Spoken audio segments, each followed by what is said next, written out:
কিরে ভাই কি করিস? বসে আছি দেখো তো এভাবে কেন বসে আছিস ভাই? তুমি আসবে বলে আচ্ছা তোর মন খারাপ কেন? একা একেলা মন আরে ভাই আমি থাকতে তুই একা কিভাবে? তুই কে আমার আমি কে মানে?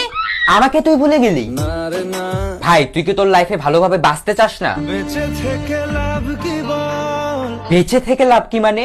মরে গিয়ে তুই কি করবি? তারা হয়ে চলে যাব হ্যাঁ আরো? পাখি হয়ে ধরা দেব ভাই তুই চেষ্টাটা কি করছিস বলতো? তাকে আটকে রাখার চেষ্টা ভাই দেখ যে চলে গেছে তার কথা ভেবে আর নিজের সময় নষ্ট করিস না, মুভ অন কর। না রে না না মানে এভাবে তুই আর কতদিন থাকবি ভাই? জানি না যাব কদ্দূরে এখনো ভাই আমি তোকে ভালো মতন বলছি তুই ওকে ভুলে যা, আমি ওর চেয়ে আরো অনেক ভালো মেয়ে তোকে এনে দেবো। লাগে না তাহলে এভাবেই থাক শালা, আমি চললাম।